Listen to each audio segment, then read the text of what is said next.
Hello everyone, and welcome to this lecture where we're going to be getting started with Django. We finally reached the moment we've been waiting for throughout the whole course, using our Python skills and all our front-end skills, along with the Django web framework. But before we actually dive into the technical details of Django, let's learn a little more about it and its really interesting background. Django is a free and open source web framework, and being a web framework, it really allows us to solve two major problems. It allows us to map a requested URL from a user to the code that's actually meant to handle it. And then it also allows us to create that requested HTML dynamically. So using templates, which we'll learn about later on, we can actually inject calculated values or information from the database into an HTML page to show to the user. So we're going to be really connecting all the front-end stuff to the back-end stuff through this web framework. And Django is extremely popular. It's used by many sites, including things such as Pinterest, PBS, Instagram, Bitbucket, Washington Times, Mozilla, and much more.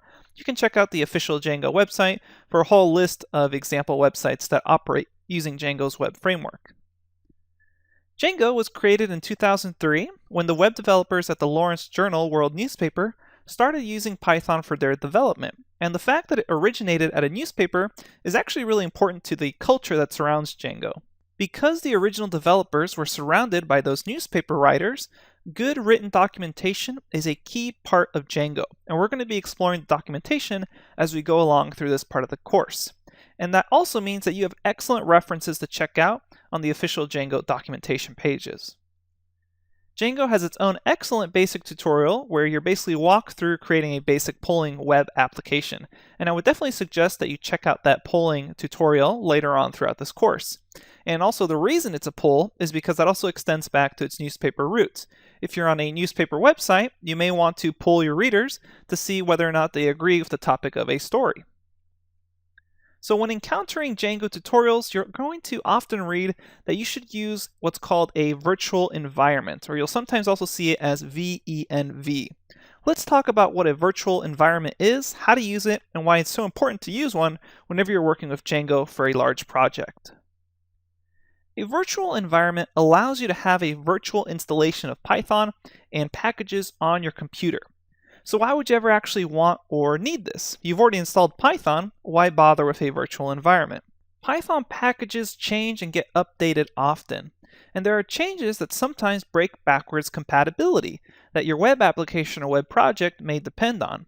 So what do you do if you want to test out the new features of a package update, but you also don't want to break your current web application? After all, you can't just take down your website every time a package gets updated. Well, that's where a virtual environment comes in. You can create a virtual environment that contains the newer version of the package, or a virtual environment for your older version of the package. And luckily, Anaconda makes this really easy for us. A virtual environment handler is already included. So to use this virtual environment with Conda, you're going to use the following commands. And we'll walk through this in just a little bit. But the conda create command initiates the virtual environment. So we say conda create space, dash, dash, name, and then another space, and you type in the name of your environment. So in this case, I've called my environment my env there. And then the last word there, Django, is going to say, well, what package do I want to initiate this environment with? And conda requires that. So you will say conda create dash dash name, the name of your virtual environment, and then the package that you want to start that environment with. And later on, you can specify a specific version for that package. So you can say Django, something like equals equals 1.9 or 1.8, 1.10, etc. And then you can activate that environment with activate space the name of the environment. And this all happens at the command line.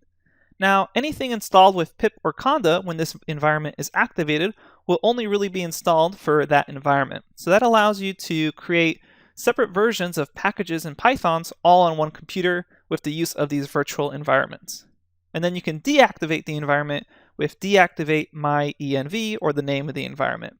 And it's highly encouraged to use virtual environments for your projects to keep them self-contained and not run into issues when packages are updated.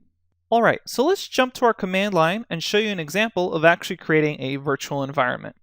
Okay, here I am at the Atom text editor, and before we get started by walking through a virtual environment using Conda, What I wanted to point out is that Conda itself has really good documentation on creating virtual environments or managing environments, and it's linked to in the resource notes, but let me jump to that website real quick over here and show you what it looks like. Just go to conda.io/doc/using/envs for environments.html, or just Google search Conda environments, should take you to this page, or just use the resource link. But this has a lot more details than what we're going to be showing here. Shows you how to create an environment, change an environment, clone an environment, remove, etc. So if you ever have any questions further than what we discuss here, you have this documentation that will walk you through all of these steps. So what we're going to be doing is creating an environment. And there's an example here, conda create --name. They're calling their environment snowflakes, and it uses BioPython. So let's actually create a virtual environment that will create a virtual environment for Django for us. So I will come back to Atom, click plus here to open up my terminal. And then what I will do is say this, conda create --name. And let's call this my Django env, and then I will type Django because that's the package I want to initiate my Django env or environment with. I will hit enter, and what it's going to do is download that Django package if I don't have it already, and then apply it to that virtual environment.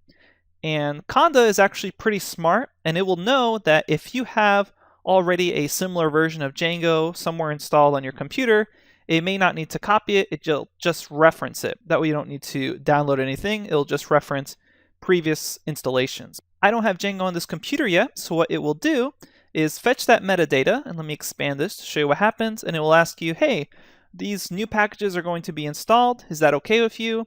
And I will say no right now because I actually don't want Python 2.7, I want Python 3. So what I'm going to do is say no on proceed, and instead I will say this, conda create name, and let's say my Django env, and instead of starting it with Django, I'm going to start it with Python 3.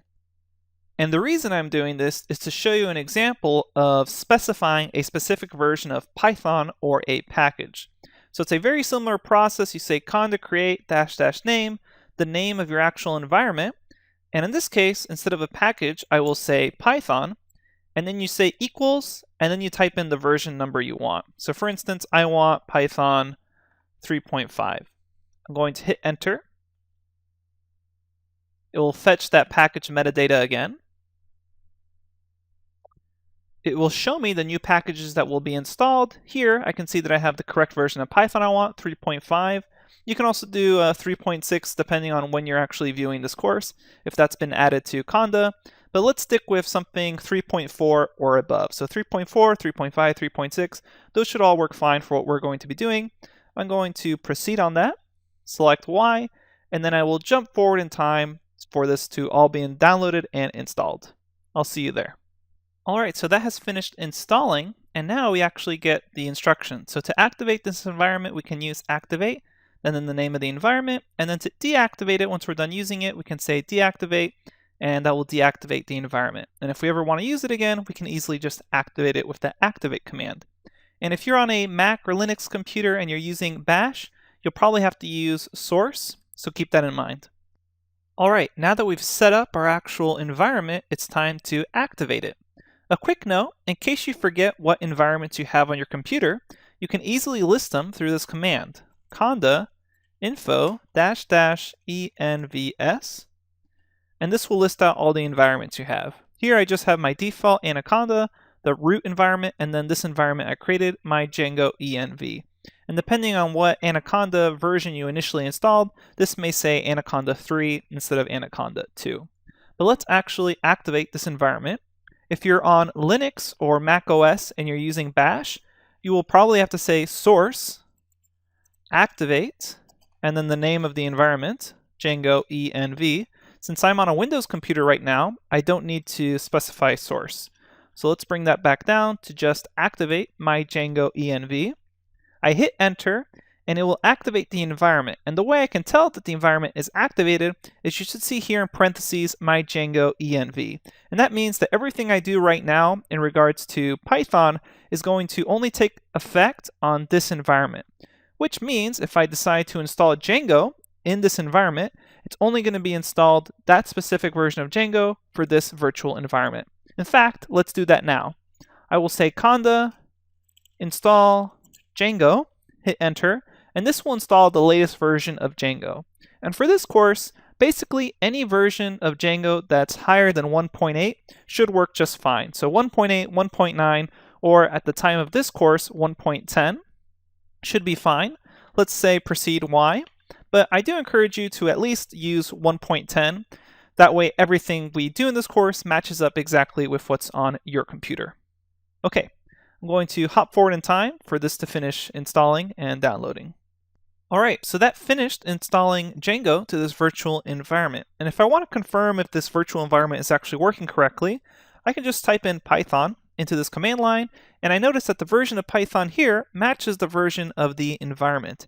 If I were to say quit and then deactivate this environment, so if I just say deactivate, notice I'm no longer in the virtual environment, so if I say Python now, I'm back to my original installation of Python, which happened to be this 2.7 version.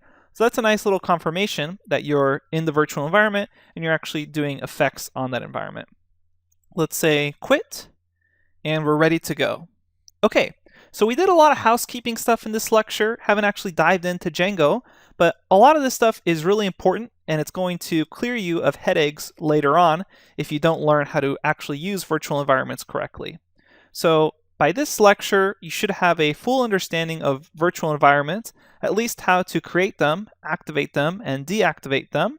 You can always reference that link in the resources if you want more information about the environments, and you should have installed Django to your virtual environment. Coming up next, we're actually going to get started with using Django. Thanks everyone, and I'll see you in the next lecture.